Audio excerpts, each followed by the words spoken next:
So today, the long-awaited workshop, Aikido for the mind. I refer to it as mind management or Aikido for the mind. Self-defense techniques for the mind. So at very young age, I think I might have been 5 or 6, I already was conscious of the fact that I had very compulsive thinking, always worrying and always imagining kind of disaster scenarios, and it only get worse and worse as I get older. And then at some point, the what happened in my mind start to overspill in my real life, which is quite a shocker. And I'll give you an example of some of the stories that happened. One evening, I'm sitting at home. It's about maybe six o'clock or something, and I'm waiting for my girlfriend at the time to come home. Everything is fine. I feel good. I'm like, things are fine.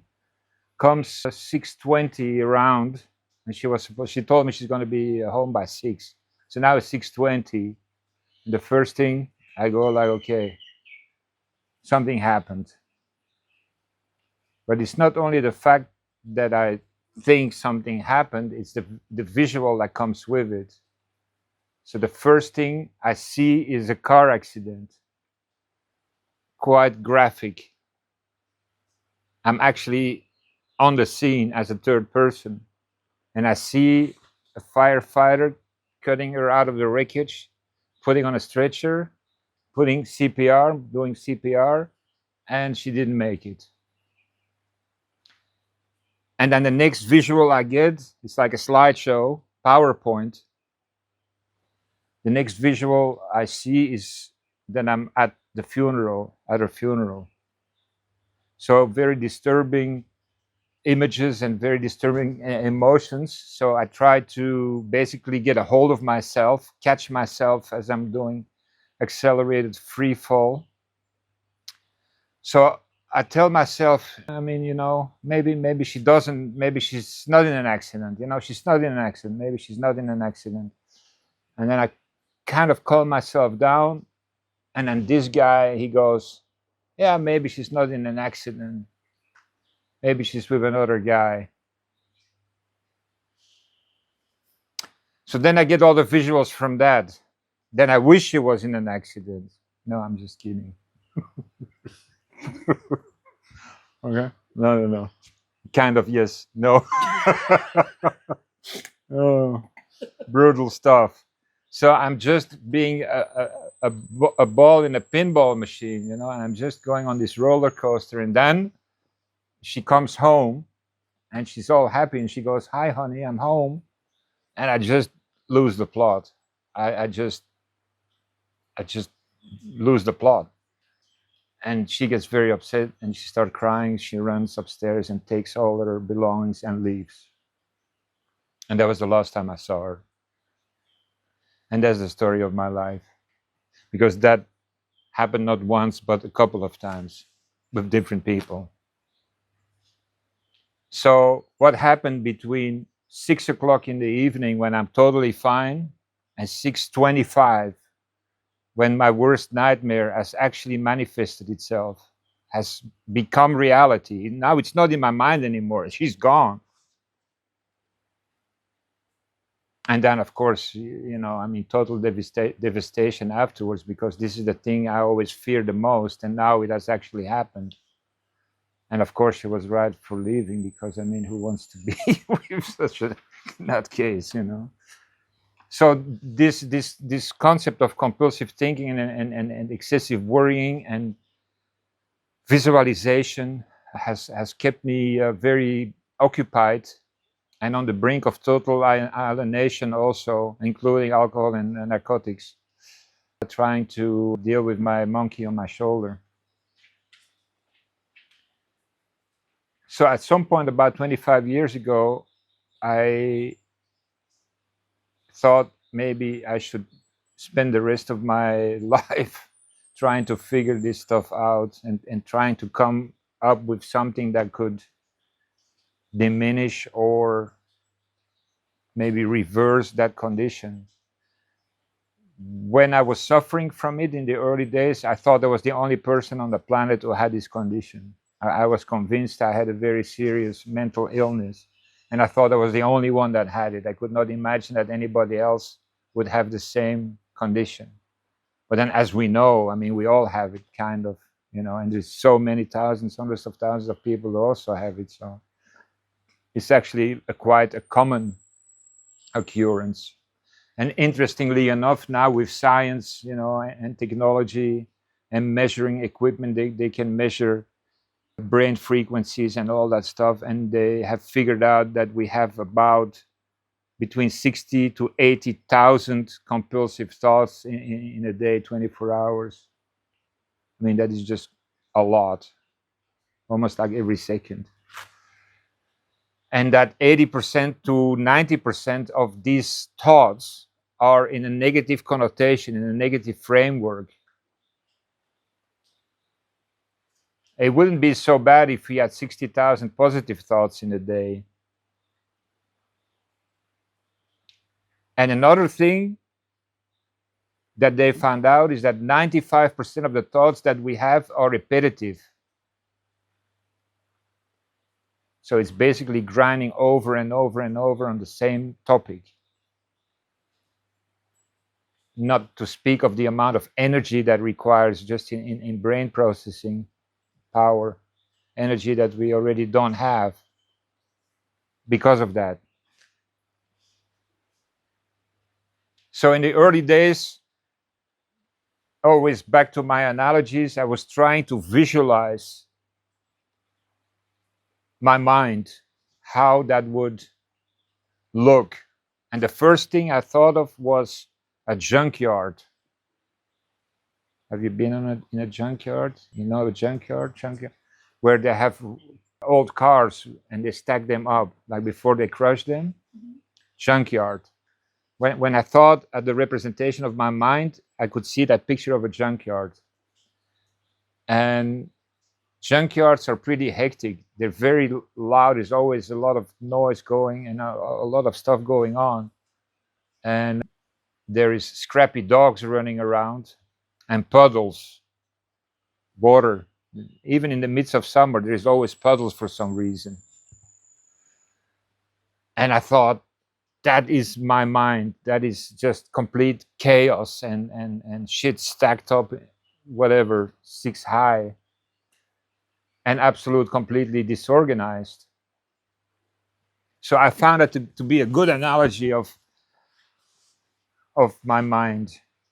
And then I was looking for the other side of that equation. What would my perfect mind look like? Because I need points of reference, where I come from, where I go, and how I get there. And in regards to ideal setting, the first thing that came to mind was Amazon warehouse. Yeah, Amazon warehouse. Because it's highly automated, it's highly secure, it's air conditioned, it's very clean, and nothing gets lost. Everything is with barcode readers. If a package gets lost, it goes immediately to the lost and found section and it's redistributed in the system. It's like super slick. I was like, okay, I want my junkyard converted into an Amazon warehouse, where at any given time I know exactly what's going on and where what is. At the push of a button, I know that package is right there in that area. So that kind of set off this voyage or path to seek for the Holy Grail, as in how to do that, how to convert the junkyard to the Amazon warehouse. And as an analyst, I need to be able to visualize everything. So I go like, okay, I really stuck with that idea of my junkyard because it's such a good analogy. And I thought, what would be the first thing you need to do with your junkyard? That's a good exercise for you to. What would be the first thing to do with your junkyard? If you had the job to convert a junkyard to an Amazon warehouse,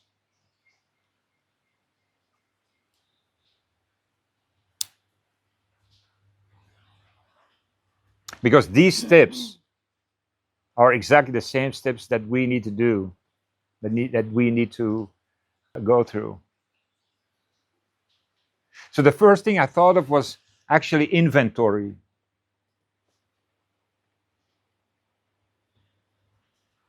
I need to know what's going on. I need to know where I am, where I'm going. Inventory. So I started to do inventory, but that didn't go very well.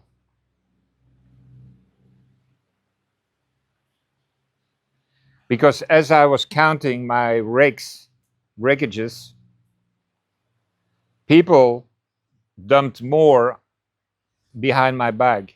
And in the middle of the night, they jump over the fence, which was half cut anyway, and steal stuff. So my inventory never added up. As soon as I thought that I knew what I had, half was missing, and other shit came. So how can we prevent that?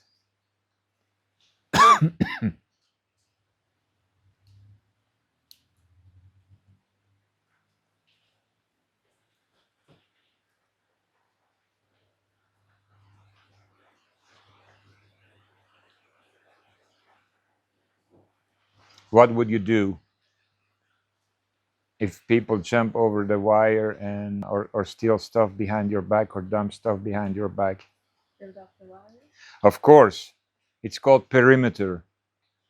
You need a perimeter, a secure perimeter. Fencing. Nobody goes in, nobody goes out.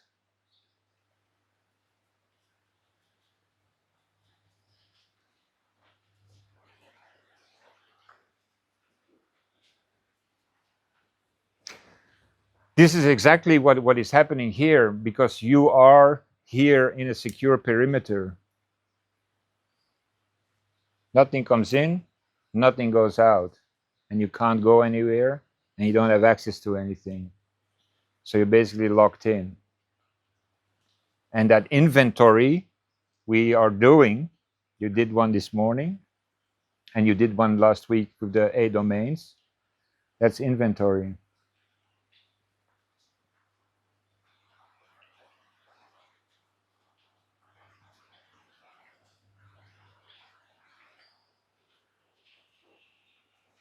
Because if you don't know what's going on, then you basically don't know anything. So it's very important to have an accurate idea of what your emotional load is, what's going on with the 8 domains, where you're on an emotional level, on a physical level, on a spiritual level, on a professional level. All these levels need to be checked. Once you have done your inventory, then you need to open shop again. Sometimes you go to a shop or a restaurant or something and it says closed for inventory. Have you ever seen that? Yeah. They can't do inventory while there's people shopping or people eating in the restaurant. They have to close. So this is what we do now. We close everything and then we do inventory. But at some point in time, you will need to leave, hopefully, and you need to get back into the real world. What other mechanisms and systems would you need in order to secure your operation? Something. Shall we answer? Yes, of course. Something to control what comes in and out. 100%. So you need many things. You need surveillance and you need access control. Access control means that you have a system that knows exactly who's inside and who's outside and who wants to come inside. And you have a guard sitting there, and people who want to come in, they have to show an ID. which is either an employee badge or whatever, something that shows that they are legitimately there, that they are not there to rob you.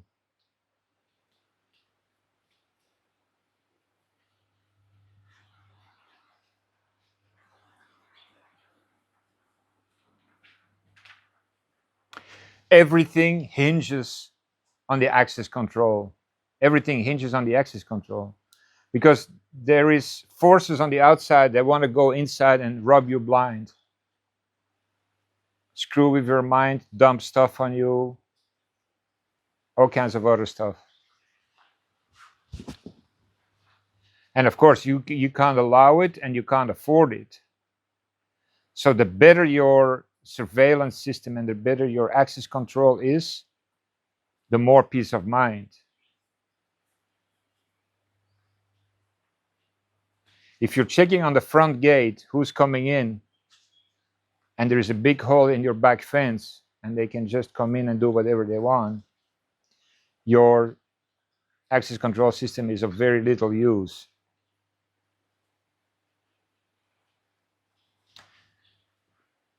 How do we do access control in real life? How do we do that? Any ideas? Choosing who's our friends. Of course, be highly selective with who you communicate on all levels. And we talked about it. We're going to go through a list and identify the top 10 or 15 people that we have a regular relationship with, and see if they contribute to us or if they take away from us. So we're going to do like a background check. Is this relationship healthy for me or unhealthy? And then we have a list of the healthy ones. Then we have to increase exposure with them, and the unhealthy ones we have to decrease exposure, or often sometimes just cut them out plainly. Other examples of access control: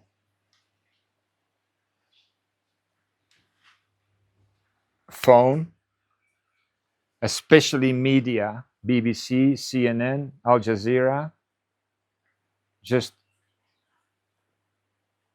feeding you 24-hour, 24/7, all the horrors of the world, free of charge.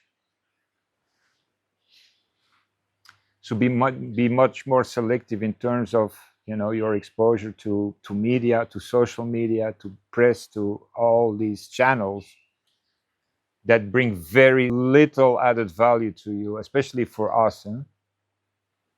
The moment when I decided to stop watching the news is the day that changed my life profoundly, because I don't get affected by it so much anymore, because I consciously just ban it out of my life.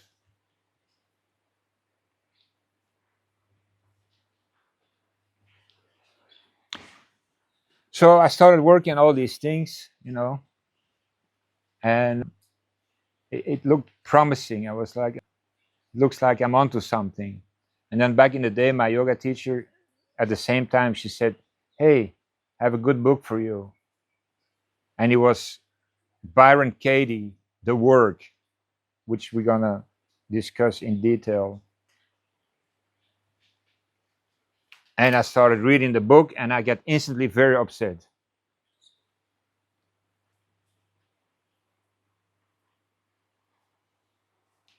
She stole all my shit.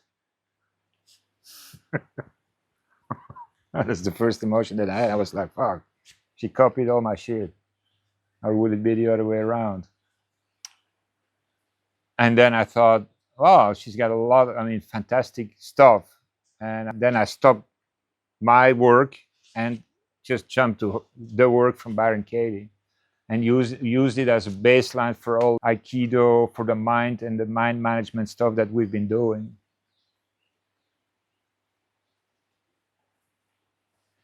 And with Byron Katie, there's a couple of questions that she requires you to ask. every time you have some kind of a compulsive thought. And you can compare that to somebody knocking on your gate, wants to come in. You're not going to open the gate. You open a small little window and you go, who's there?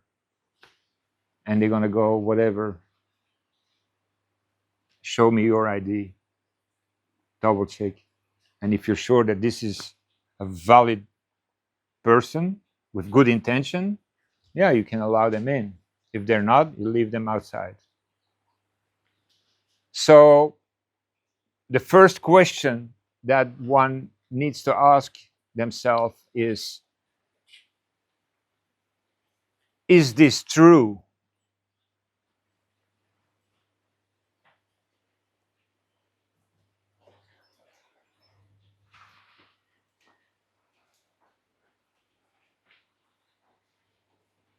When I think about her being in a car crash and I ask myself, is this true? This guy says immediately, could be. So the first question already doesn't work, because he's going to say, could be. So we need a second question. It's a series of questions. The second question is, and now you need a binary answer, which is only two options, yes or no. It's like a pregnancy test. You cannot be a little bit pregnant. Yeah, it's impossible. You are or you're not. You're dead or you're alive. Maybe somewhere in between, but it has to be black or white, yes or no. And in order to answer that, I need to have absolute proof that this is true or not true. In the moment when I'm thinking that she's in a car crash, I don't have that proof that this is actually true. Therefore, it is not.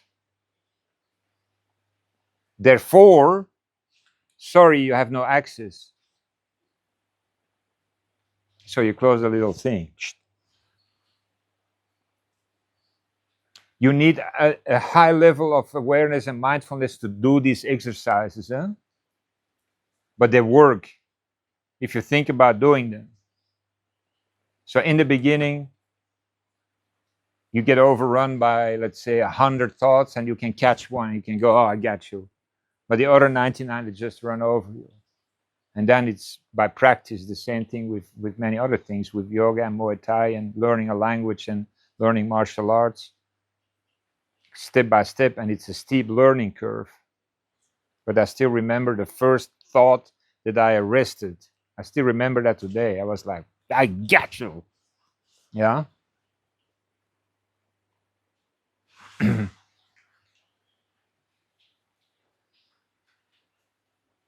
So if something creeps in my mind and it says, oh, this or that or whatnot, and I don't have absolute proof of it, I deny it access and I go, sorry, you are not qualified. That thought is not qualified. Access denied.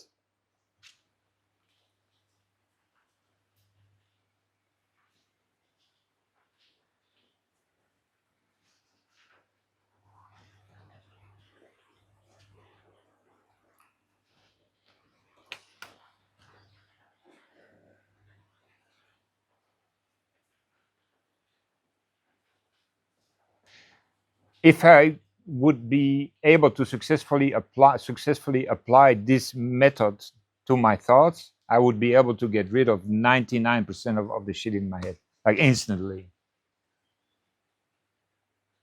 Because so much of the thoughts that we have is absolutely based upon assumption, and also not true.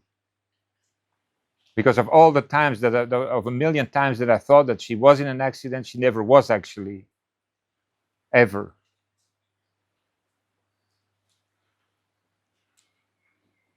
And you can ask yourself the same question: how many times you had disaster scenarios in your head, and how many times has it actually come true?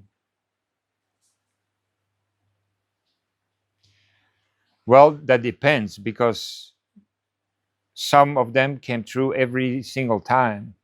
My fear of them leaving me was actually manifested every time. So, through other stuff. The third question is, whose business is this?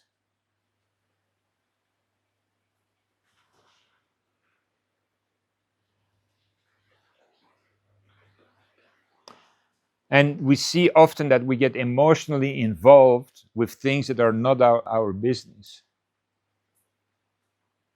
Three kinds of business: my business, your business, and God's business.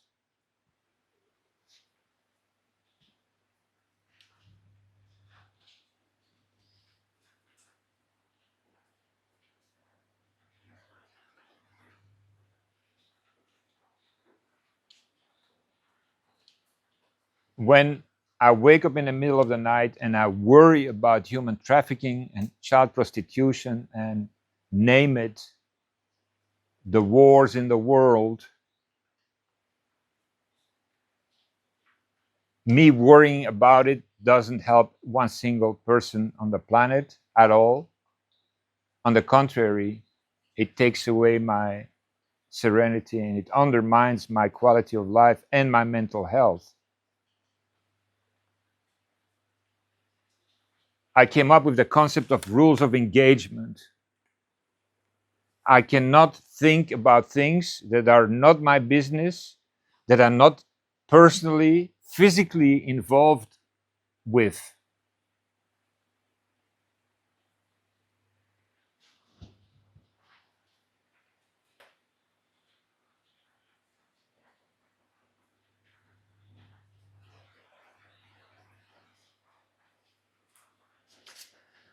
So that eliminates basically almost everything.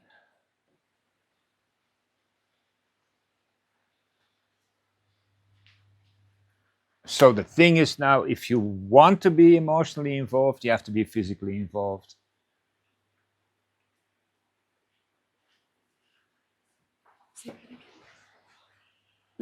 If you want to be emotionally involved, you have to be physically involved.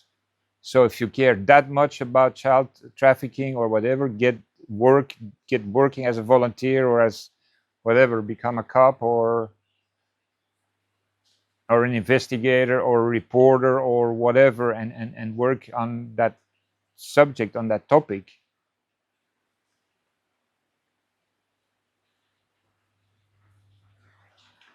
And you can't solve all the problems, challenges yourself. Right? So stay focused. Stay focused on yourself, on your own recovery, and then on the ones of the people that are very close to you. And then if you want to volunteer on a specific subject or topic, okay, but then you're pretty much full-time busy. So I kind of train myself to consciously disregard getting emotionally involved in things that are not really my business. That's why I absolutely dislike it when people talk about it, because I'm already detached from it. I don't want to hear about all this stuff. It's not that I don't care. Right? The problem is I care too much. The problem is that I can't emotionally handle it properly, and that I suffer severe emotional pain that I then need to anesthetize in one way or the other. And I've done that before, and that doesn't work anymore. So I can't afford that, going down that route. So if it's not true and it's not proven to be true, then it's already denied. If it's not my business, I either make it my business or I also deny access.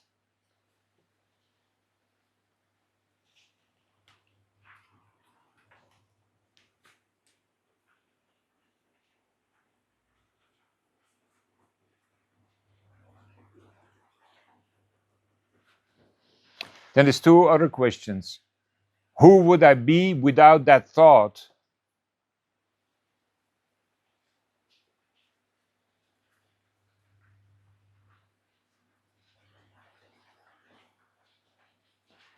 It's to bring in perspective. And you're not only sitting there with your own perception of your own reality, you bring in perspective, almost like a third party. Who would I be if I didn't have that thought?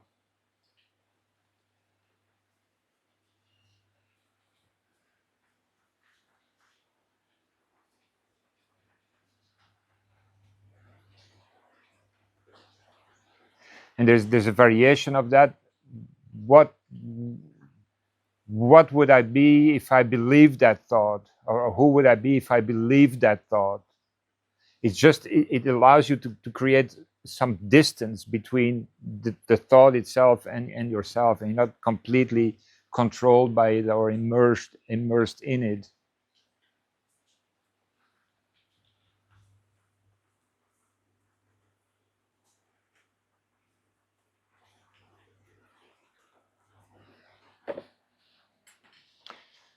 And then last but not least is a very powerful one that was never an option in my mental setup. What is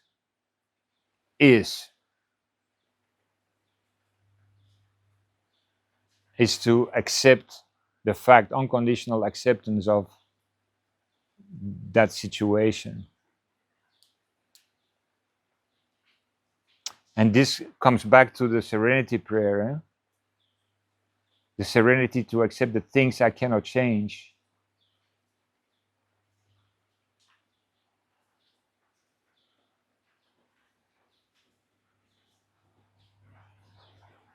And that was often an impossibility for me to accept the things as they were.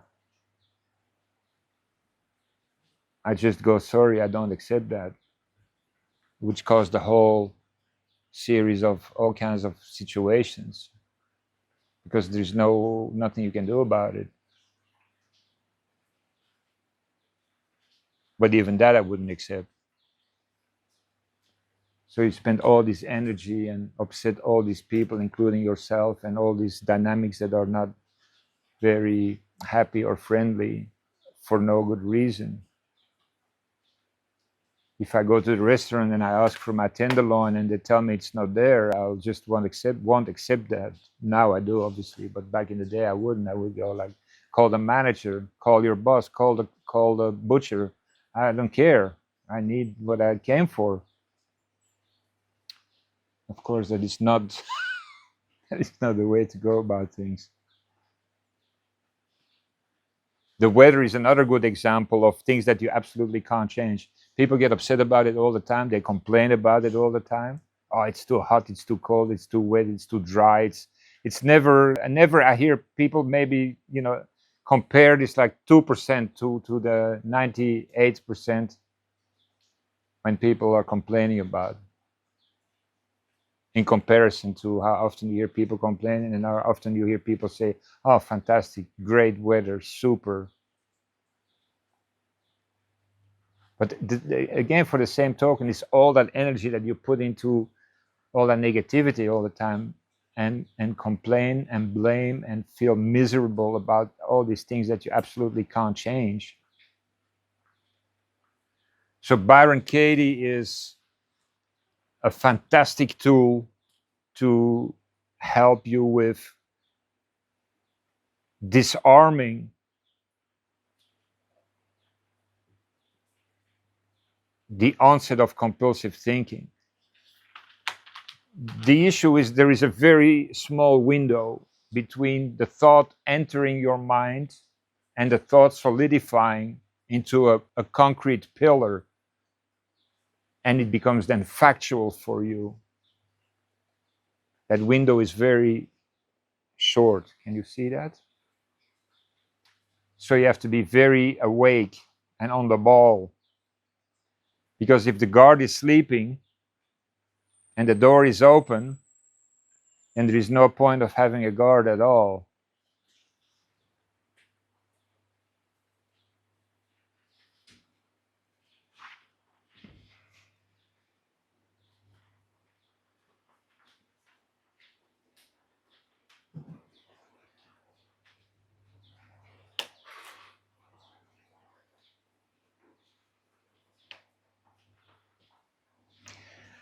So I highly recommend you that you start experimenting with this, and that you do it in a conscious way. And the only way to do that is to diminish distractions, which we have now diminished to the maximum, because it's just you and yourself.